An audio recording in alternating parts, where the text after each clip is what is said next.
Get your hands on the hood and shut your mouth, old man, before I put a bullet in you!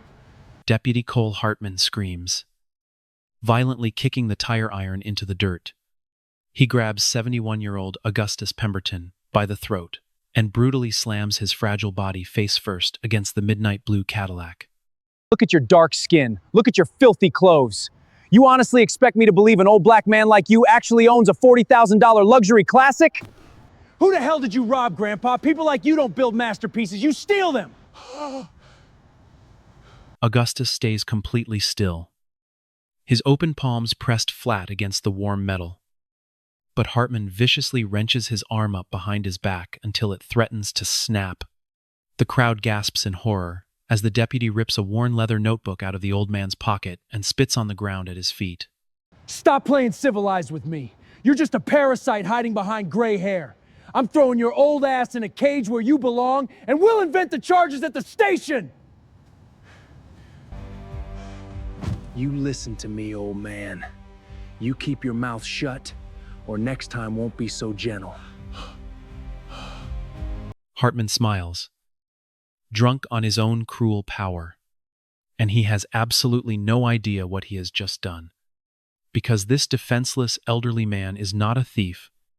He is a legendary retired federal appeals court judge, and the newly appointed chairman of the very Police Accountability Review Board created to police this department.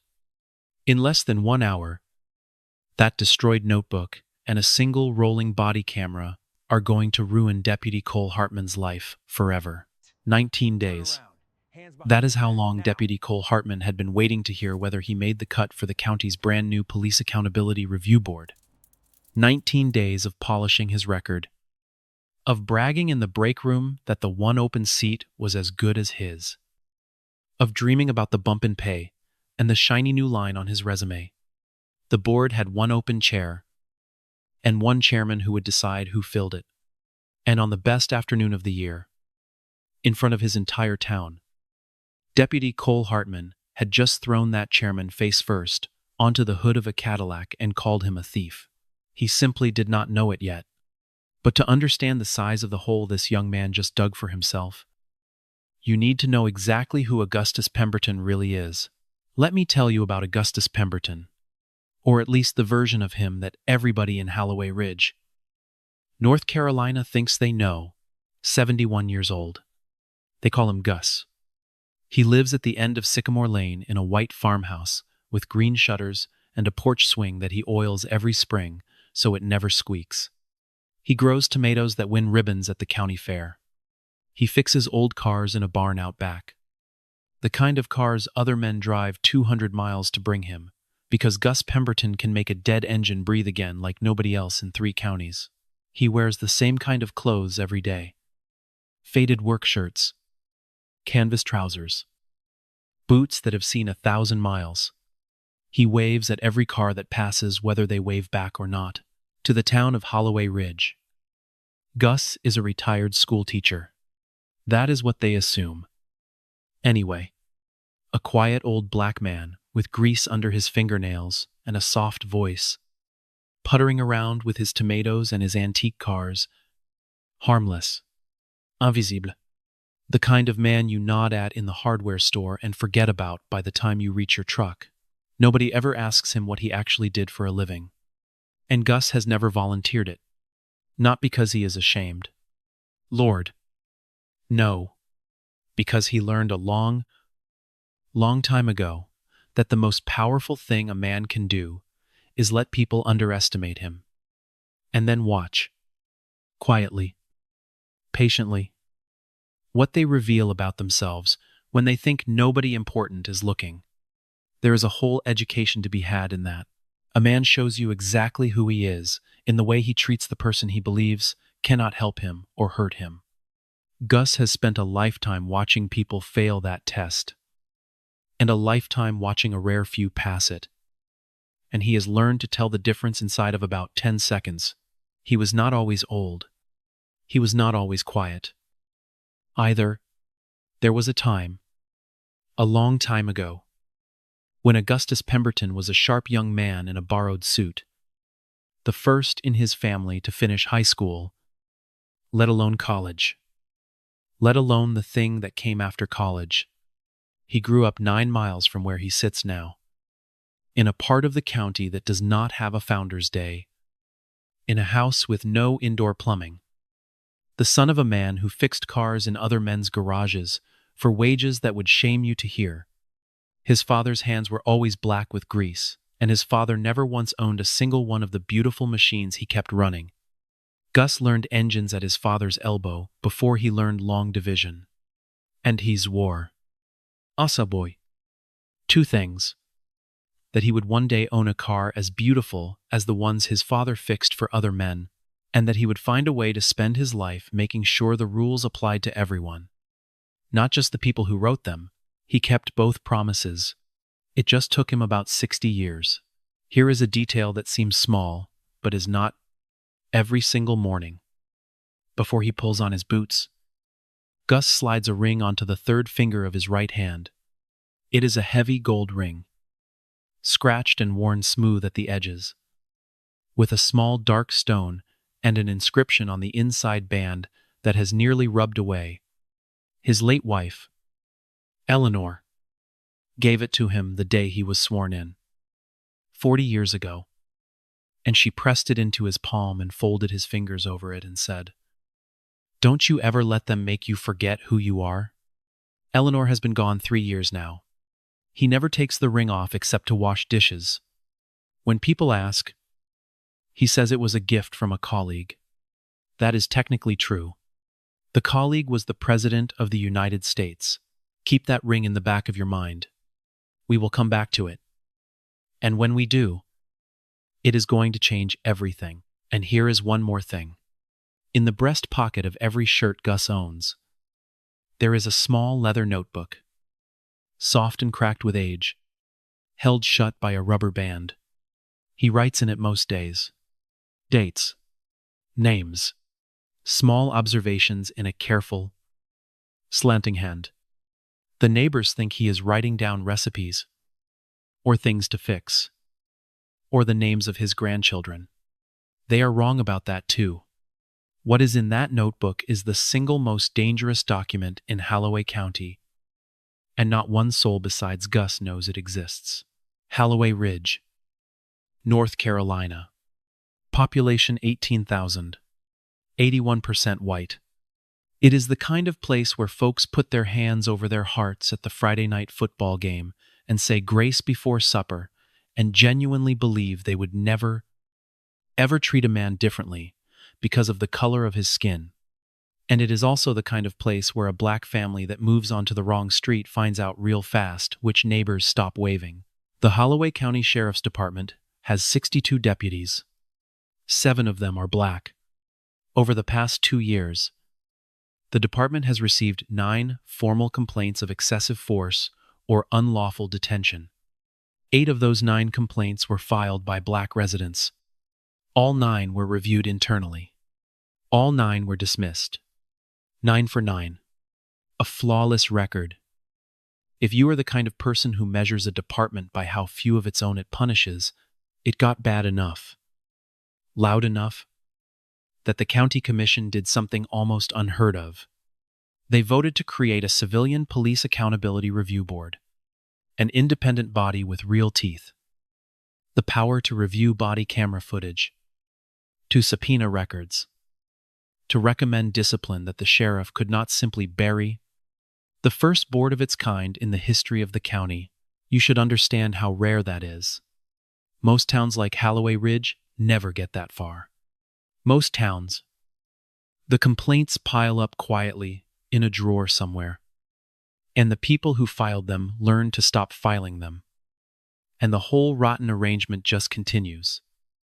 Year after year, decade after decade, because the people being harmed have no power, and the people doing the harm have all of it. The only reason Holloway Ridge got an accountability board at all is that one of those 9 complaints was filed by the daughter of a county commissioner, a young woman named Keisha Holloway, pulled over on her way home from her job at the hospital and made to sit on the curb in the rain while a deputy searched her car and found nothing and let her go without so much as an apology. Keisha went home and and cried, and then she got angry. And then she told her mother. The commissioner and her mother did something most people in this story could not do. Her mother had the power to make somebody listen. That is the uncomfortable truth sitting underneath this whole tale. And we are going to keep circling back to it. The system only moved when someone with power got hurt. 8 other people, 8 people without a commissioner for a mother, filed the exact same kind of complaint and got nothing. It took the 9th, the one with connections, to crack the door open even an inch, and they needed a chairman, someone with unimpeachable credentials, someone who understood the law from the inside out, who could not be intimidated, who would not be golfing buddies with the sheriff. The commission searched for months. They flew in candidates from out of state. They interviewed retired police chiefs and law professors and former prosecutors. And none of them felt right. Because every one of them was, in some way, still part of the same world they were being asked to oversee. And then, 6 weeks ago, a junior staffer doing background research stumbled onto a name in an old federal court registry, cross-referenced it against the county property rolls almost by accident, and realized that one of the most distinguished legal minds in the entire country had quietly retired to a farmhouse at the end of Sycamore Lane, in Holloway Ridge, growing tomatoes, where he had been living, unbothered and unrecognized, for the better part of 4 years. The town does not know that yet. The appointment has not been announced. The first official meeting is still days away. As far as Holloway Ridge is concerned, the new chairman of the Police Accountability Review Board is just old Gus Pemberton, the man who fixes cars. Now, the young man with the badge, Deputy Cole Hartman, 29 years old, born in Holloway Ridge, raised in Holloway Ridge, sworn in right here 3 years ago. His father drove a delivery route. His mother taught Sunday school. Cole was a high school athlete. Popular. Quick with a joke. The kind of young man older folks called a good boy, and meant it as the highest compliment they had. He is, by most accounts, friendly. He coaches a youth baseball team on the weekends. He helps old ladies carry groceries to their cars, pull his stop records. Though, and a different picture comes into focus. 341 stops in 3 years. 64% of them involved Black or Latino drivers. In a county that is more than 80% white. Read that number again. 64%. That is not a coincidence. That is not bad luck. That is a pattern carved so deep into a man's daily habits that he no longer even sees it. And here is the thing about Cole Hartman that makes this whole story matter. He does not think he is racist. He would tell you that to your face, and he would absolutely believe it. He has black friends. He coaches black kids. He would swear on his mother's Bible that he treats everyone the same. But what a man believes about himself and what the record shows about him are 2 entirely different conversations. And Cole Hartman has never once had the courage to sit down and have the second one. This is important. So let us sit with it for a moment. Because it is the engine of the entire tragedy. Cole Hartman is not a cartoon villain.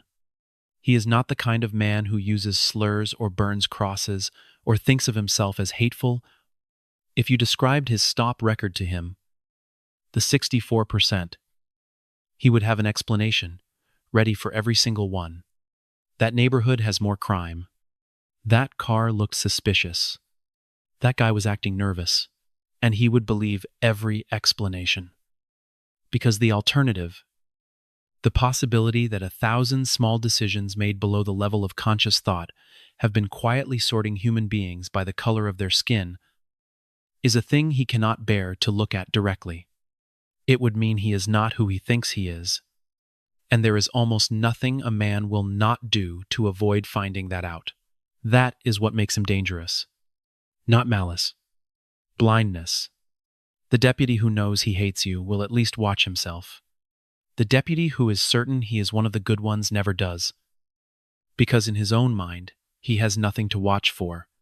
Cole Hartman has spent 3 years harming people while feeling, the entire time, like a hero, and he has never been forced to feel otherwise, because every system above him, every sergeant and captain and sheriff, has worked, quietly and efficiently, to make sure he never had to.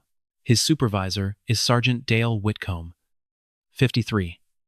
The kind of man who has been at the department so long that the building feels like an extension of his own body. When a complaint comes across his desk, Dale gives it a quick read, decides the deputy was probably justified, and signs it closed. He has done this for years. Complaint after complaint. Reviewed. Dismissed. Filed. Next. He is not a cruel man. He is a tired man who long ago decided that defending his deputies was the same thing as doing his job, and who has never once stopped to consider the difference. He signs the way most people sign for a package. He does not open it. He does not check what is inside. He just scribbles his name and moves it along. And the thing inside the package, the harm, the broken trust, the citizen who learns there is no point in ever complaining again, that is somebody else's problem. In some other department, on some other day, above him is Captain Marlene Osgood, who runs internal affairs, and who learned a long time ago that the path of least resistance is the path that keeps you employed. She signs what Dale sends up. She does not look closely. Looking closely, in her experience, only ever creates problems. And riding along with Cole Hartman today is a brand new deputy named Priya Anand, 25 years old, 4 months on the job, still learning where everything is. The only instruction anyone has ever given her about riding with Cole is this: he is one of the good ones. Back him up, keep your mouth shut, and learn how it is done. She is going to learn something today, just not what anybody intended. Founders Day in Holloway Ridge. The biggest day on the town calendar. Once a year, they shut down 4 blocks of Main Street, and the whole county pours in. There are vendor tents and a barbecue cook-off, and a stage where the high school jazz band plays proppen. There is a classic car show down by the old courthouse, where men polish their chrome and lean against their fenders and pretend they are not waiting for someone to come admire their work. There are kids with cotton candy and dogs on leashes, and the mayor giving a speech nobody listens to. It is the one day a year the town puts on its very best face. Gus Pemberton comes to Founders Day every single year. He brings whichever car he has most recently finished, and he parks it down by the courthouse with the other entries. And he sits in a folding chair beside it and lets people admire his work without ever bragging about it. This year, he has brought the 1968 Cadillac Coupe de Ville, midnight blue. 4 years of his life under that hood. It is, without question, the most beautiful car in the show. And Gus knows it. And that quiet knowing is enough for him. He does not need a ribbon. There is a small, private joy in it for him that no one in Holloway Ridge could possibly understand. Because this is the car. This is the promise he made to himself as a barefoot boy, watching his father coax life back into other men's automobiles for wages that would not feed a family. I will own one as beautiful as the ones he fixes. And here it is, gleaming in the autumn sun, registered in his name, paid for, in full, every panel and every chrome accent worked by his own hands in the long, quiet evenings after Eleanor passed. When the house got too silent and he needed something to do with his grief, he poured 4 years of mourning into this car. It is, in a way he would never say out loud, the most personal thing he owns. More personal than the ring. More personal than the notebook. It is his father's dream and his wife's memory welded into one beautiful machine. So when a young deputy accuses him of stealing it, you should understand. It is not just a false charge. It is a knife slid directly into the softest, most sacred part of him. And the fact that he does not flinch when that knife goes in, the fact that he stays calm and patient and reasonable while a stranger calls his life's work stolen property, that is not because it does not hurt. It is because he has spent 71 years learning how to bleed without letting anyone see. By 2 o'clock in the afternoon, the festival is at its peak. Hundreds of people moving up and down Main Street in the warm autumn sun. Children with their faces painted. The smell of barbecue smoke and funnel cake. The high school jazz band working its way through an old standard. The trumpet a little flat. The way it always is. The way that makes it perfect. And down at the edge of the car show, in a parking lot, half a block from the main stage, Gus Pemberton's Cadillac has a problem. The rear driver's side tire has gone flat. A nail. Most likely. Picked up on the drive into town. No matter. Gus has changed 1,000 tires. His father taught him before he could ride a bicycle. He pops the trunk, lifts out the spare and the jack, and gets to work in the corner of the parking lot. In full view of anyone walking past. An old black man in a faded work shirt, kneeling beside a gorgeous antique car, doing something as ordinary and as innocent as changing a tire. And that, it turns out, is enough to make somebody nervous. That is the whole sickness of it. Distilled into a single image. There is nothing he could be doing that is more obviously harmless. And it is not enough. Because the thing that makes someone nervous is not what he is doing. It is what he is. A woman named Glenda Foss is the one who makes the call. Glenda is 66. She volunteers at the Founders Day welcome tent.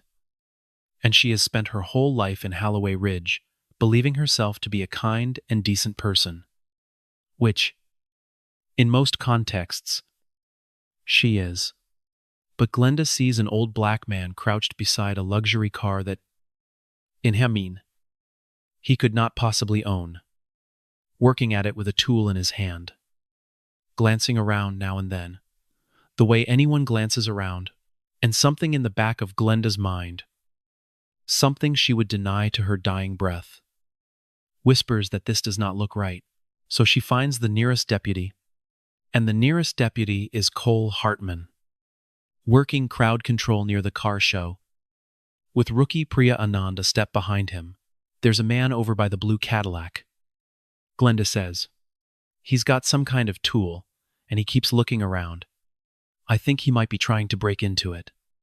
I just thought somebody should check. Cole Hartman nods, thanks her, and starts walking toward the parking lot. And right there, on the most ordinary errand, a police officer can run. The worst day of Cole Hartman's life begins. He just does not know it yet.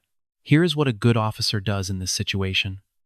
A good officer walks up, says good afternoon, and asks the man if everything is all right. A good officer notices, within about 3 seconds, that the man is calmly changing a flat tire, that the spare is half mounted, that the lug nuts are sitting in a neat little row on the asphalt, and that this is the single most obviously innocent scene imaginable. A good officer says, "Have a nice day, sir," tips his hat, and moves along. Cole Hartman is not, today, going to be a good officer. He does not walk up to Gus and say, "Good afternoon." Instead, he does something that tells you everything about what is happening inside his head. He slows down about 15 feet away, puts his hand on the grip of his holstered weapon, and circles the Cadillac at a wide, wary distance. The way you would circle a thing you have already decided is dangerous. He looks at the car. He looks at the tools on the ground. He looks at the old man. And in his mind, the story has already been written, and the old man is already the villain in it. Afternoon. This, your vehicle. Gus looks up from the lug nut he is loosening. He takes the measure of the young man in one slow glance, the hand on the weapon, the wide stance, the hard set of the jaw, and he answers in a voice as calm and warm as the autumn afternoon itself. Good afternoon. Officer. Yes. Sir. It is. I'm changing a flat.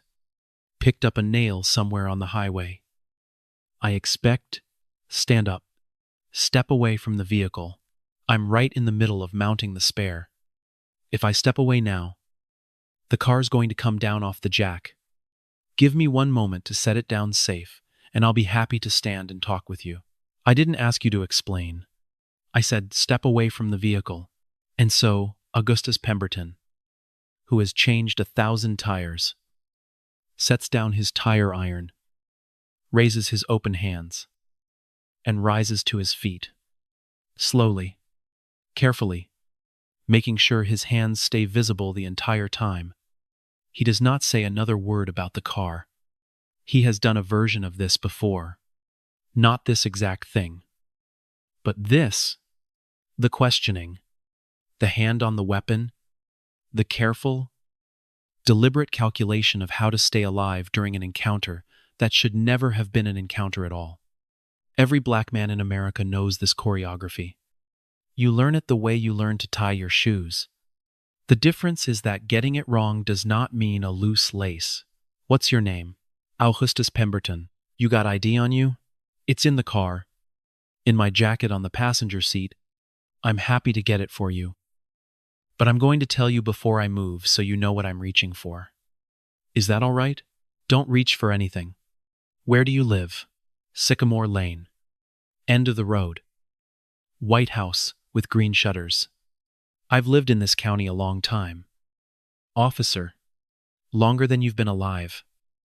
I'd wager that last part is not a boast and it is not a threat. It is simply true. And Gus says it the way you would mention the weather. But it lands on Cole Hartman as a kind of insolence. Because in Cole's mind, the old man is supposed to be afraid. And afraid people do not make calm observations about how long they have lived somewhere. Calm is, to a certain kind of officer, its own form of disrespect. They want to see the fear. The fear is how they know they are in charge. And this old man is not giving it to them. And that absence is already beneath the surface, making Cole Hartman angry in a way he could not name if you asked him. Cole Hartman is not listening anyway. Not really.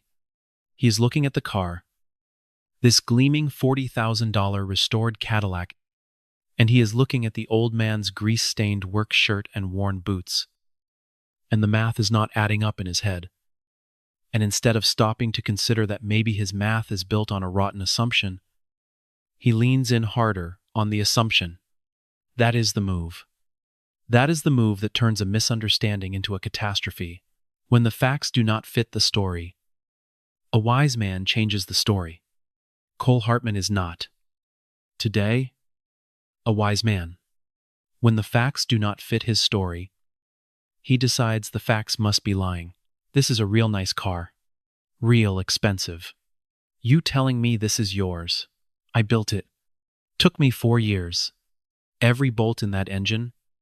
I turned myself. You got the title, registration. In the glove box. Same as my ID. In the car. Officer. I'd be glad to show you every piece of paper you want to see. The registration is current. The car is mine. Free and clear.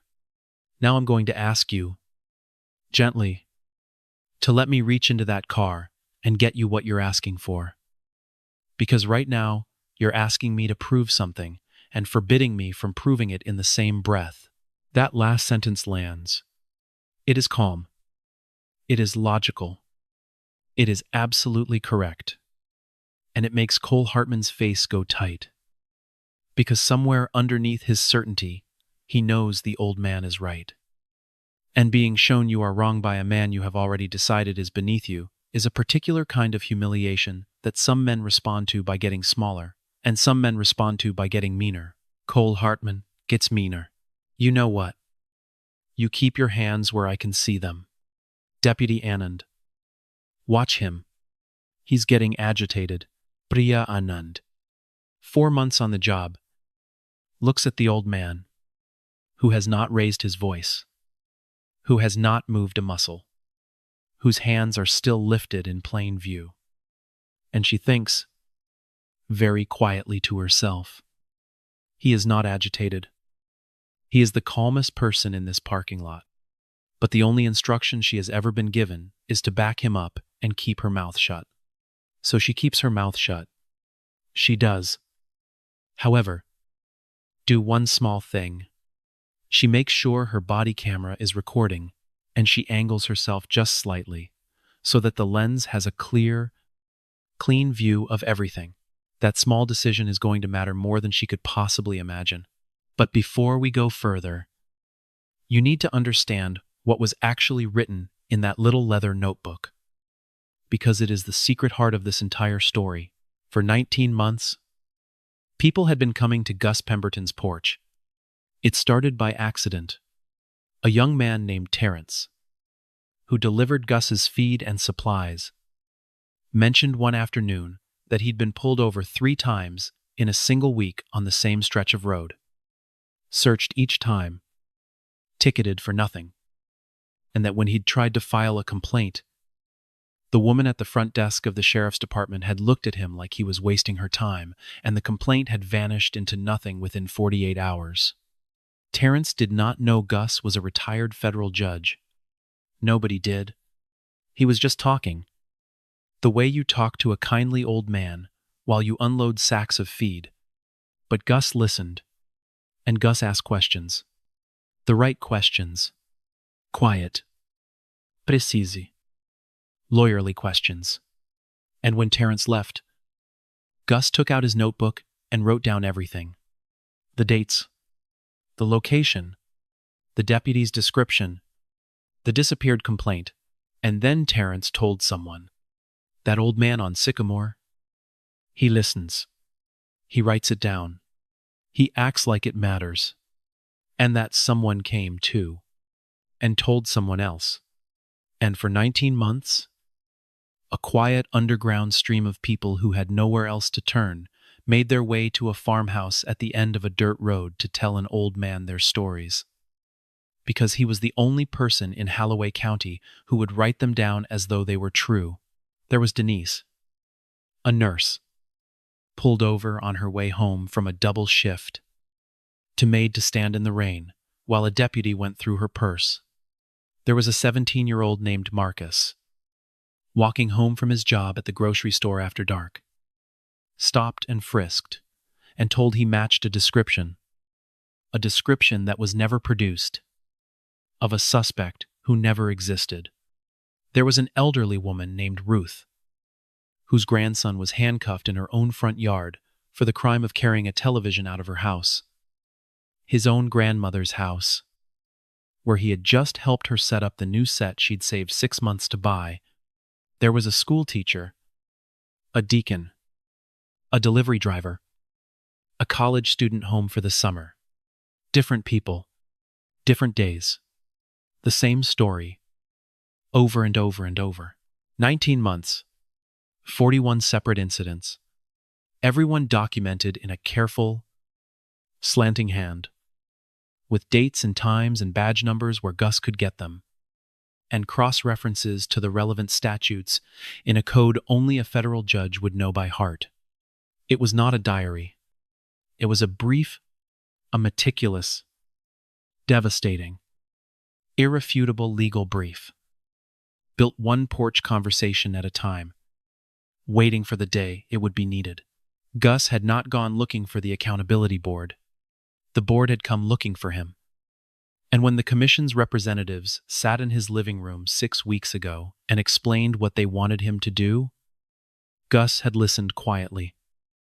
And then he had walked to his bedroom and returned with a small, cracked leather notebook held shut by a rubber band.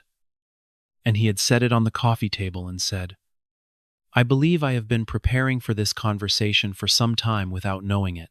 So when Deputy Cole Hartman, on Founders Day, in front of 30 cameras, tears that notebook out of an old man's pocket, and rips out a handful of pages and stuffs it into his uniform like a trophy.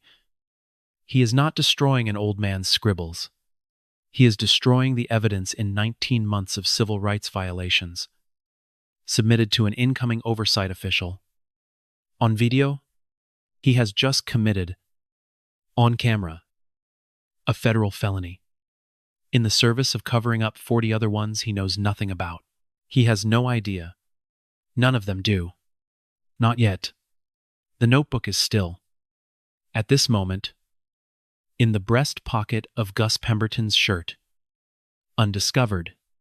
But it is coming. And so is everything else. Officer, I have not done anything. I have shown you nothing but courtesy. I have offered to produce every document you have asked for. You have not told me a single law I am suspected of breaking.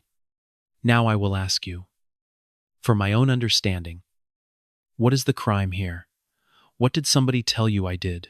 We got a report of a possible vehicle break-in. I see. And does it look to you?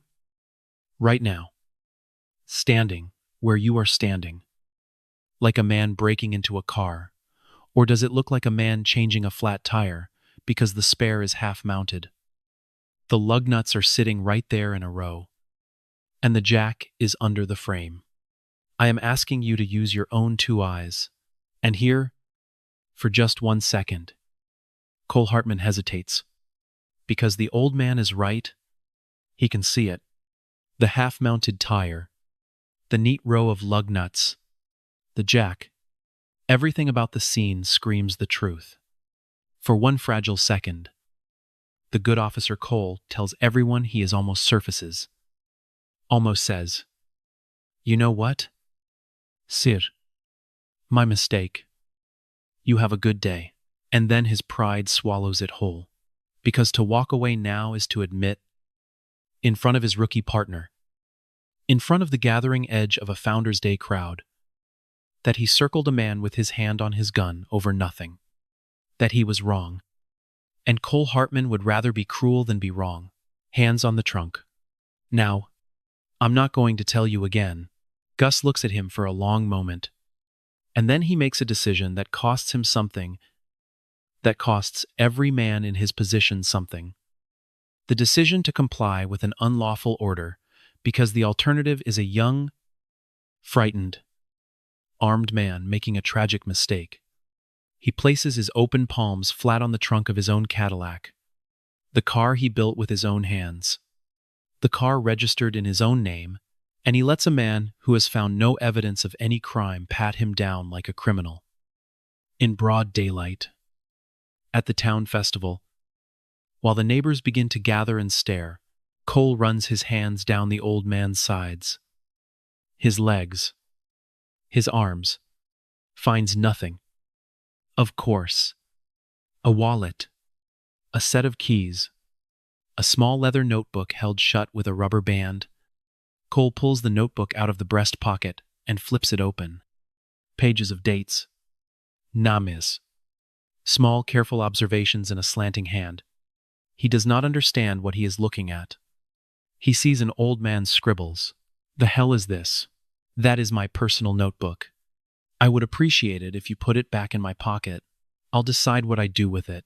And he tosses it, casually, contemptuously, onto the hood of the car, where it slides and nearly falls to the asphalt. Gus's eyes follow it, just for a second, and in that second, the cold, patient thing in his face deepens by a few more degrees. By now, a small crowd has formed at the edge of the parking lot. 20 people, maybe 30. Some of them recognize Gus. Isn't that the fella who fixes cars? The one out on Sycamore? Murmurs run through the crowd. A few phones come out and start recording. Cole Hartman feels the eyes on his back. And instead of letting the audience cool him down, the audience cranks him up. Because now there are witnesses to whatever he decides this is. And his pride will not let it be a mistake. He keys his shoulder radio. Dispatch. This is Hartman. I need a second unit down by the courthouse car show. I've got an uncooperative subject. Possible vehicle theft. Requesting backup. And that word, theft, said out loud into the radio, in front of the crowd, lands on Augustus Pemberton like a slap. Not theft of an idea. Not a misunderstanding. Theft. The accusation that he stole the very thing he built with his own 2 hands over 4 years of his life. He does not flinch. But somewhere deep in his chest, an ol anger. The kind of anger a black man in America learns to fold up small and carry quietly his whole life. Unfolds itself one notch. Officer, Gus says, and his voice has changed now. Still calm, but with iron underneath it. You have just told your dispatcher and these 30 people that I am a car thief. I want you to understand exactly what you have done. You have made a public accusation of a felony against a man who has shown you nothing but cooperation, based on no evidence whatsoever, because you decided, the moment you saw me, that a man who looks like me could not possibly own a car like this. I want you to sit with that. I don't have to sit with anything. You're detained until I can verify ownership, then verify it. The papers are 18 inches away in that glove box. You have refused to let me get them, and refused to get them yourself. So which is it? Am I detained because you can't verify ownership? Or can't you verify ownership because you won't let anyone touch the papers that would verify it? That is the second time the old man has caught him in the exact same logical trap. And being caught twice, in public, by a man he had filed away in his mind as helpless. Breaks something loose in Cole Hartman. He grabs Gus by the arm, hard, and wrenches it behind his back. You think you're smart. Turn around. You're under arrest. For what? Resisting. Obstruction. We'll figure out the rest at the station. And there it is. The phrase that has ended 1,000 stories badly. We'll figure out the rest at the station. Arrest first. Find the crime later. The exact inversion of everything the badge is supposed to mean. This is the moment. And what happens in this moment is the entire reason this story is worth telling. Because Augustus Pemberton, with his arm twisted behind his back, his cheek inches from the hood of his own car, surrounded by a crowd of his neighbors filming on their phones, does not shout. He does not struggle. He does not curse. He does the single most powerful thing a man can do in that situation. He goes completely, utterly still. And he speaks in a voice so calm and so clear that everyone in that parking lot can hear every word. Officer Hartman, I am not resisting. My body is relaxed. My hands are open. There are 30 cameras pointed at us, and every one of them will show that I have not raised a hand to you, raised my voice to you, or done one single thing other than ask you questions you could not answer. So I am going to tell you something, and I want you to hear it clearly, because in about an hour you are going to wish, more than you have ever wished for anything, that you had listened to me right now. Cole Hartman pauses. He does not know why. Something in the old man's voice. The total absence of fear. He has arrested frightened men. Angry men. Drunk men. Defiant men. He has never arrested a man who sounded like this. Like a teacher waiting patiently for a slow student to arrive at the answer on his own. You are not detaining a car thief. Gus says. There is no car thief. There never was. You are arresting an innocent man for the crime of changing his own tire while being the wrong color in your town. And you are doing it in front of witnesses, on camera, after he gave you every chance in the world to walk away clean. I gave you those chances on purpose.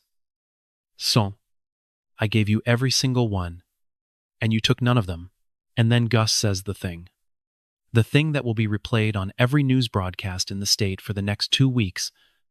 He turns his head, just slightly, so the rookie's body camera catches his face full and clear. And he says, "I have spent my entire life inside the law. I know exactly which of my rights you have broken, in what order, and under which statute, and I promise you, before this day is over, you are going to learn my name. All of you. You are going to learn exactly who you put your hands on today." The crowd goes quiet.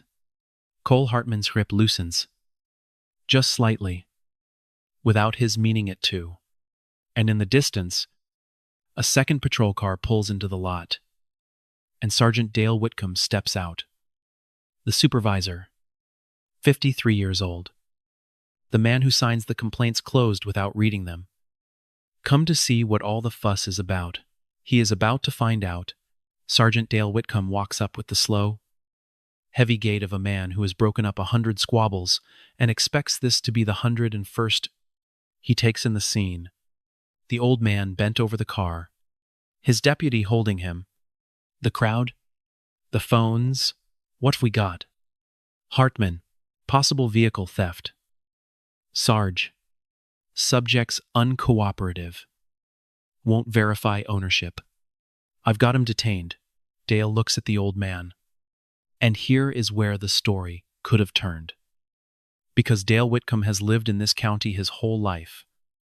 And somewhere in the back of his tired mind, a small bell is ringing. I know this man. Where do I know this man from? But the bell is faint. And the path of least resistance is to back his deputy. And so, Dale does what Dale always does. He backs his deputy. Sir, we just need to confirm the car is yours. You make this easy. This is over in 2 minutes. I have been trying to make it easy for 15 minutes. Sergeant, the papers are in the glove box. Your deputy will not let me reach them, and will not reach them himself. I have asked him repeatedly. There are 30 witnesses. So with respect, the only person making this hard is wearing one of your uniforms. Dale glances at Cole. Cole's jaw is set. Dale sighs the sigh of a man who would rather not deal with paperwork on a festival day. And he makes the decision that, in about an hour, is going to end his career. Hartman, go ahead and check the glove box. Cole opens the passenger door, leans in, pops the glove box, pulls out a registration in a clear plastic sleeve, reads it, and his face changes because the registration says, in clean black letters, Augustus T. Bumberton, 1968 Cadillac DeVille, owner of record, free and clear. Exactly as the old man said. No lien. No theft report. Nothing. The car is, and has always been, completely and unambiguously his Aller-7. There is a long, terrible silence. Dale clears his throat. Well, there it is. Hartman, let the man go. Sir, we apologize for the inconvenience. These things happen. You understand we have to check. And that, right there, would have been the end of it.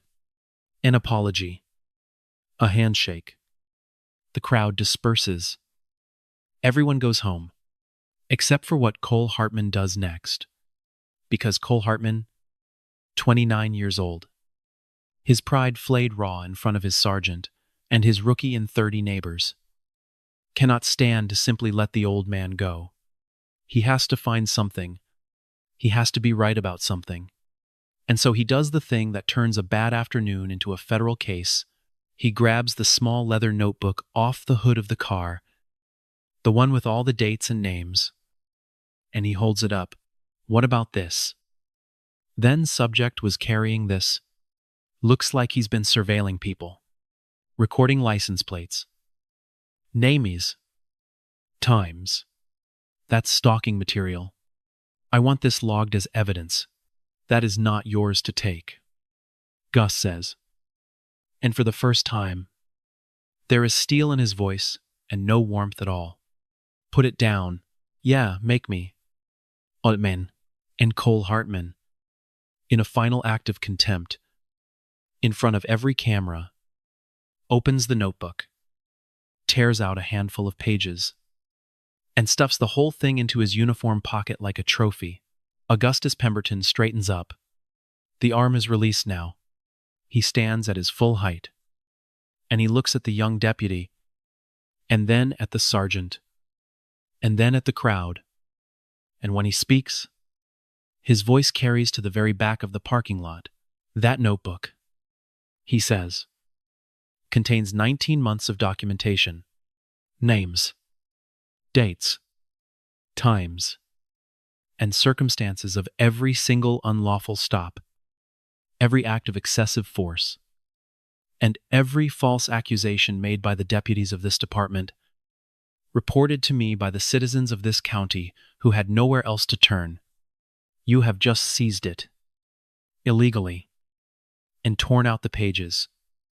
On camera, Sergeant Whitcomb, Deputy Hartman, Deputy Anand, I am going to give you all one last chance to understand what is happening here.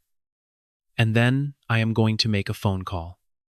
And after that phone call, nothing in your lives will ever be the same. What phone call? Cole sneers. Who you gonna call? Old man, your lawyer. No. Gus says quietly. The county commission. Because in 4 days, I am being sworn in as the chairman of the Police Accountability Review Board that was created to oversee this department. The board you applied to. Deputy Hartman, I read your application this morning over my coffee.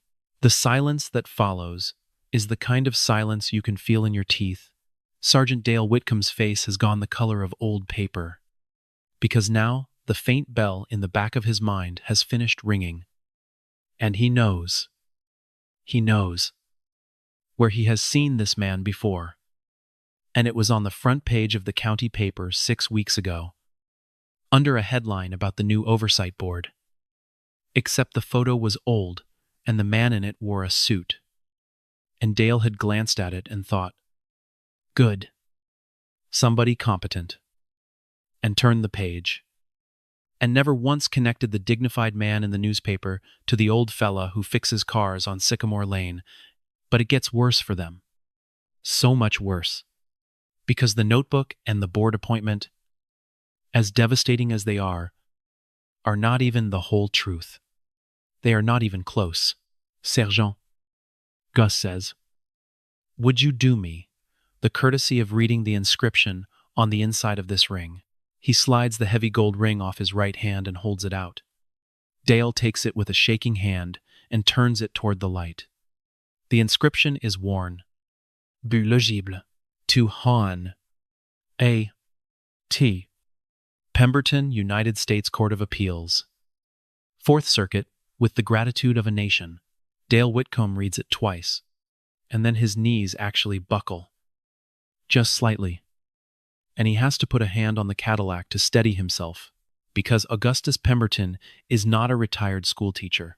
Augustus Pemberton is a retired federal judge. For 22 years, he sat on the United States Court of Appeals for the Fourth Circuit, the second highest court in the entire federal system, one step below the Supreme Court of the United States. He was nominated by a president and confirmed by the Senate. He wrote opinions that are taught in every law school in America, opinions that law students underline and memorize and argue about, opinions that begin with the words Pemberton, J, and end with the force of binding federal law across 5 states and more than 30 million people. He ruled on cases of police misconduct, civil rights, and unlawful search and seizure that became the settled law of the land.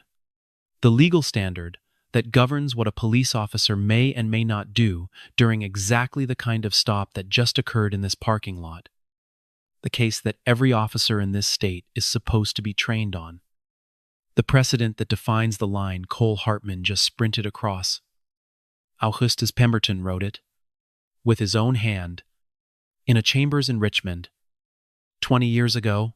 Let that settle for a moment, because it is almost too perfect to be born. Sergeant Dale Whitcomb, Deputy Cole Hartman, and Deputy Priya Anand have spent the last 20 minutes violating, point by point, the constitutional rights of the very man who wrote the law defining those rights. They detained, without cause, the author of the standard for lawful detention. They searched, without a warrant, the man who wrote the opinion on warrantless searches. They accused of theft in front of his own neighbors, one of the most respected jurists in the modern history of the American federal judiciary. They could not have chosen a worse man in the entire country to do this to if they had tried for 100 years.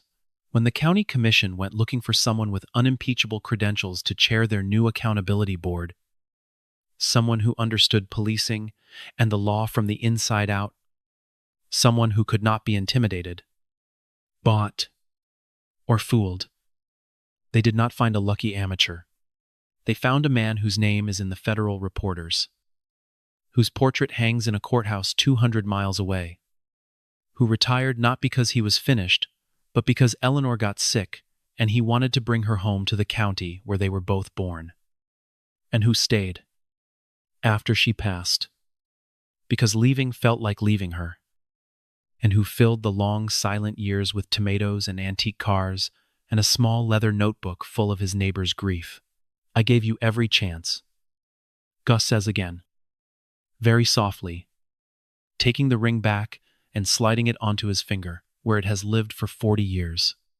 I gave you every single chance to simply be decent, to look at an old man changing a tire and see a human being instead of a suspect.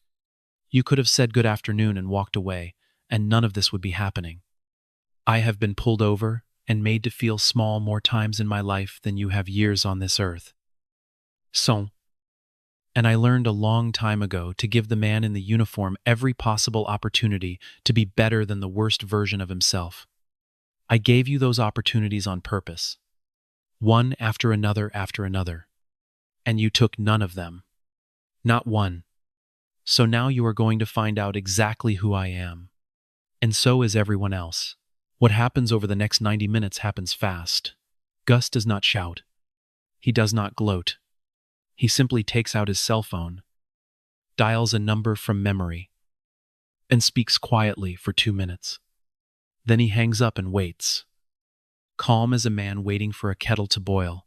The first to arrive is the chairwoman of the county commission herself, a sharp woman named Patricia Holloway, whose family the town is named after, who drives up in a hurry, because when a sitting nominee for the accountability board calls you on Founders Day and says, I need you to come down to the courthouse car show right now and bring the county attorney, you come.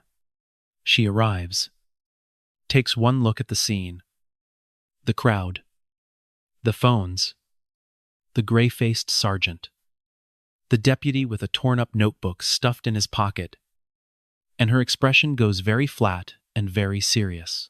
The county attorney arrives 2 minutes later. Then the sheriff himself, Sheriff Boyd Ackerman, summoned from the festival's main stage, where he had been shaking hands and kissing babies, who walks up red-faced and blustering until he sees who is standing beside the Cadillac, and then goes very, very quiet. Augustus Pemberton tells the story once, plainly, for all of them. He does not exaggerate. He does not need to. He gestures to the 30 citizens with their phones, every one of whom captured every moment. He gestures to rookie Priya Anand, whose body camera ran clean the entire time. He produces the registration that proves the car was always his of 5. And then he reaches out his hand, and Deputy Cole Hartman, ashen and shaking, removes the torn leather notebook from his pocket and places it back into the hand of the man he stole it from. I want to be very clear about something, Gus says, to the sheriff, to the commissioner, to the attorney, in a voice loud enough for the crowd. This is not about me. If I were not who I am, this would have ended an hour ago, with an old man arrested for a crime he did not commit. No cameras that anyone would bother to review. No phone call, anyone would answer. The only thing that makes today different is an accident of who I happen to be. And that, ladies and gentlemen, is precisely the problem this board was created to solve. Sheriff Boyd Ackerman tries to do what sheriffs do. He tries to make it small. Your Honor, this is clearly a terrible misunderstanding. We'll handle this internally. I assure you my deputy will be... No. Gus says, quietly, and the single word stops the sheriff cold. You will not handle this internally. That is the entire history of this department. Sheriff. Handling things internally. 9 complaints in 2 years. All of them handled internally. All of them dismissed. That era ended today. In this parking lot. On camera. 6 weeks. That is how long it takes for the consequences to land. And when they land like a freight train. Deputy Cole Hartman is charged in federal court, not county court, with deprivation of rights under color of law, ohne Titelärten. Section 242 of the United States Code. The very statute that governs exactly what he did. Unlawful detention, unlawful search, false arrest, and one additional charge that nobody but Gus saw coming: tampering with and destroying records of civilian complaints, a separate federal offense. For the moment, he tore the pages out of that notebook on camera. The notebook that was, in the eyes of the law, official documentation submitted to an incoming oversight official. Every charge carries prison time. Sergeant Dale Whitcomb is charged as well. Not with the assault. He never laid a hand on Gus. But with something that matters just as much: a pattern of falsifying internal review records. For years of signing complaints closed without ever reviewing the available evidence. When investigators pulled the files, they found that in case after case, body camera footage existed that Dale had never watched. Eyewitness statements he had never read. Before signing his name and marking the matter resolved, Dale Whitcomb spent years believing that protecting his deputies was the same as doing his job. The law disagreed. There is a moment, weeks later, in a federal investigator's interview room, that nobody films, but that everyone involved will remember. Dale Whitcomb, sitting across a metal table, is shown a stack of the complaints he signed closed, and beside each one, the evidence he never looked at, the footage, the statements, and he is asked a simple question: did you review this before you signed it? And Dale, 53 years old, a man who genuinely believed his whole career that he was one of the good ones, opens his mouth to say what he has always said: that the deputy was justified, that these things are complicated, that you have to back your people, and nothing comes out, because for the first time, the evidence is sitting right there in front of him, and he can see, in his own signature, on document after document, the shape of what he actually did. He did not protect his deputies. He protected their worst instincts. And he sacrificed his neighbors to do it. 41 of them. One careless signature at a time. He puts his head in his hands. He does not say anything for a long while. And when he finally speaks, all he says is, "I should have read them. I should have read every one." It is, in its way, the truest thing he has ever said. Captain Marlene Osgood, who ran internal affairs, is not criminally charged, but she is removed from her position and referred for administrative action for failure of supervisory oversight. Her career in law enforcement is, for all practical purposes, finished. She just does not have handcuffs to show for it. Sheriff Boyd Ackerman survives. Barely. But only after agreeing to the thing he fought hardest against, because the real consequence, the one that outlasts any individual punishment, is this: the county and the federal Department of Justice enter into a formal agreement a consent decree, a binding legal contract that says, in essence, you will fix this, or we will fix it for you. And the terms are not vague. Every internal affairs investigation will now be reviewed by the Independent Accountability Review Board. No more department investigating itself. Every deputy will undergo annual bias training with mandatory recertification. Not a one-time seminar. Every year. Every officer. No exceptions.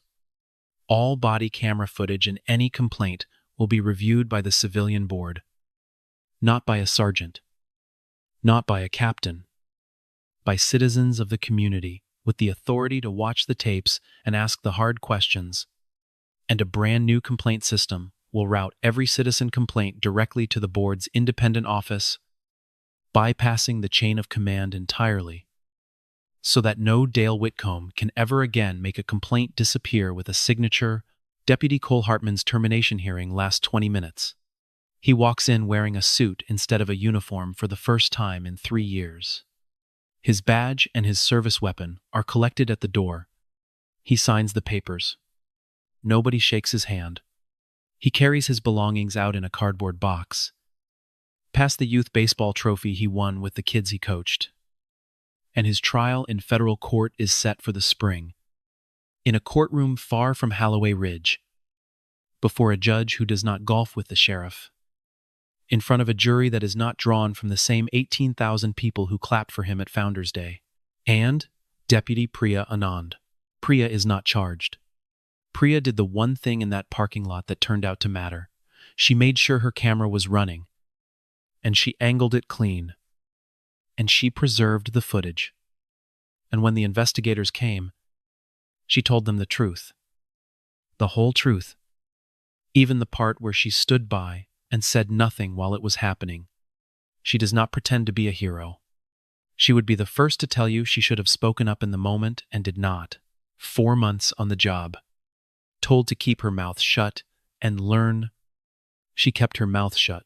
But when the moment came to choose between protecting the institution and telling the truth, she chose the truth. And that choice, combined with one rolling camera, cracked the whole thing open. She transfers, under the new consent decree, to a position that did not exist at the Holloway County Sheriff's Department 6 weeks earlier, Community Accountability Liaison. The bridge between the department and the people it is supposed to serve. It is, in a small and quiet way, a kind of redemption, not the loud kind. The kind that comes from one young person deciding, in the hardest moment, to point the camera at the truth and leave it running. And Augustus Pemberton, 4 days after Founders Day. Exactly as planned.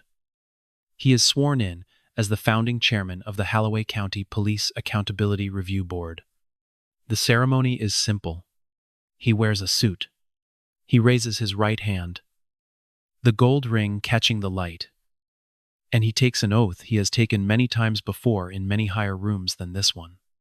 And then he sits down at the head of a plain table in a plain municipal building, and he opens his small leather notebook, the one a deputy tried to steal, the pages taped carefully back into place. Before we begin our first session, he says, to the assembled board, to the commissioners, to the citizens who have packed every chair in the room, I want to read a name. He turns to the very first page of the notebook. The earliest entry, 19 months old. This is the name of the first person who came to me. He says, a young woman, pulled over 4 times in 2 months on her drive home from the night shift. Searched each time. Ticketed for nothing. Because a deputy had decided she didn't belong in her own neighborhood. She filed a complaint. It was dismissed in 2 days. She had nowhere else to go. So she came and sat on my porch and told me her story. And I wrote it down. Because I believed that someday it would matter. And then another person came. And another. For 19 months. They came. And I wrote down everyone. 41 names. 41 people in this county who were treated as suspects in their own lives. and then told, when they dared to object, that nothing had happened at all. He looks up at the room. The room is silent. In the back, near the door, a few of those 41 people are standing, having come to see the old man from the porch take his oath. And some of them are weeping quietly, because for the first time in their lives, someone with power is reading their names out loud, as though those names belong in the record of the world. This board exists for them. Gus says, for every name in this book, for every person who was told that nothing was wrong when everything was wrong, I want you to understand that I did not need this job. I had a quiet life and a porch swing and more tomatoes than I know what to do with. I had earned my rest, and God knows I had buried enough to deserve it. I took this job for one reason, because I spent 22 years on the federal bench writing down what the law requires. The careful words, the binding standards, the bright lines that are supposed to protect every single person in this country, regardless of the color of their skin. And then I came home to the town where I was born, and I sat on my porch, and I watched that law, mes law, the law I helped to write, be ignored, week after week, by the very people sworn to enforce it, against the very people it was written to protect. And I decided I was not going to spend my retirement waving from the porch while it happened to my neighbors. He closes the notebook and sets his hand flat upon its worn leather cover, the way a man rests his hand on a Bible or on the shoulder of a friend. There is a thing I learned in 22 years of judging. He says, the law is not the words on the page. The law is what happens to the person standing in front of you when no one is watching and no one important will ever know. That is the only place the law actually lives. Everything else is just ink. For 19 months I have been collecting the stories of what happens in this county when no one is watching. Well, people are watching now, and we are going to make the law mean something again. In the only place it has ever mattered. Down here, on the ground, for the person standing in front of us. Every single time, he looks around the table at the assembled board, and then out at the packed and silent room. So let us begin. We have a great deal of work to do, and a great many names to answer for, and we are going to answer for every one of them. Later that evening, after the cameras are gone and the room is empty, Gus drives home in the midnight blue Cadillac. The flat tire long since fixed, he pulls into the driveway at the end of Sycamore Lane, where the porch swing he oils every spring hangs perfectly still in the cooling air. His granddaughter, visiting for the week, comes running out the front door, and he scoops her up, and she wraps her small arms around his neck, and he holds her there a long moment in the last of the light. His neighbor across the street, an older white man who has waved at Gus every day for 15 years without ever once knowing who he was, raises a hand. Gus waves back. Samamun. Same street, same car, but the world around him is a little different now. Not fixed, not perfect, but different. And sometimes different is where it starts. Here is what stays with me about this story. Between 2015 and 2024, the Department of Justice opened pattern or practice investigations into more than 20 police departments across the United States. 20. And in nearly every single one, the findings rhymed: systemic bias, broken oversight, a culture that punished the people who spoke up more than the people who did wrong. 20 departments. The same story, over and over and over. Augustus Pemberton was able to hold Cole Hartman accountable for one reason, and it was not justice working the way justice is supposed to work. It was an accident of identity. He happened to be a retired federal judge. He happened to be the incoming chairman of the very board with authority over that department. He happened to have spent 19 months building a record so careful that no one could wave it away. He had the law memorized, the credentials no one could question. The phone numbers that get answered on the first ring, but what about the woman on the night shift? Pulled over 4 times for nothing. Whose complaint died in 2 days. She did not have a gold ring with a federal court inscription. What about every person who got patted down on the side of the road? Accused without evidence. Talked to like they were less than human. And then drove home and sat in their driveway, trying to feel like a whole person again. No notebook. No board seat. No 22 years on the federal bench. Just their word. And too often, their word was not enough. The law that Cole Hartman broke does not say the victim has to be a judge. It does not say the victim needs 30 cameras and a county commissioner on speed dial. It says you cannot do what he did to anyone. Period. The badge is supposed to mean you protect people. All people. Not just the ones who look like you. Or drive the cars you have decided they are allowed to own. The terrible truth of this story is not that Gus won. It is how rare it is that anyone in his position ever could. He won because he was extraordinary. And the whole point of the law is that you should not have to be extraordinary to be treated as a human being. You should not have to be a federal judge to change a tire in peace. You should not have to memorize the statutes to walk home from work unmolested. You should not need a notebook full of evidence and a seat on an oversight board and 40 years of credentials just to be believed when you say, "I did nothing wrong." The dignity Augustus Pemberton fought for in that parking lot is supposed to belong to everyone. Freely. By birthright. With no proof required. The fact that he had to be the most credentialed man in the county to secure it is not the happy ending. It is the indictment. So I want to hear from you. Have you ever been judged before someone even knew your name? Have you ever had someone take one look at you and decide who you were before you opened your mouth? Before they knew the first true thing about you? Because here is the question Augustus Pemberton would want me to leave you with. He had the badge of the highest credentials in the land. And even he had to fold up an old, familiar anger and stay perfectly calm with his cheek against the hood of his own car. Just to survive an afternoon that should never have happened. So what about the man who has none of that? What about the woman on the night shift?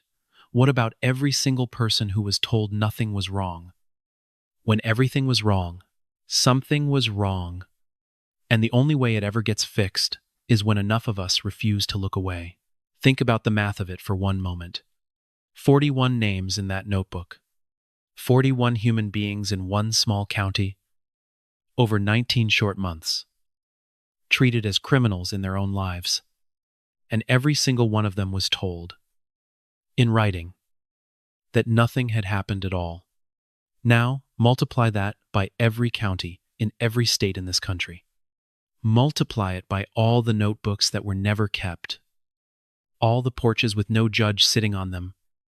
All the complaints that died in 48 hours with no one to resurrect them. That is the true scale of the thing. Augustus Pemberton did not stumble onto a single bad apple. He stumbled onto a machine.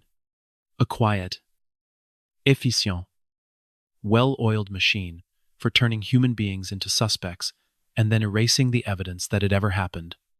And the only reason that machine ever jammed, even once, even in one small county, is that one day it reached out and grabbed the one man in 10 million who had spent his entire life learning exactly how to take a machine like that apart. But remember what he told that silent room on the day he took his oath. The law is not the words on the page. The law is what happens to the person standing in front of you when no one is watching and no one important will ever know. So the real question this story leaves behind is not whether Cole Hartman got what he deserved. He did. The real question is what happens in all the rooms where there is no camera rolling, no notebook in the pocket, no judge under the gray hair. The real question is who is watching and what they are willing to do about what they see. Because that, in the end, is the only place the law has ever actually lived. Drop your story in the comments. Because every story matters. And every name belongs in the book. Hit like. Share this with someone who needs to see it. And tell me, honestly, what would you have done in that parking lot? For real?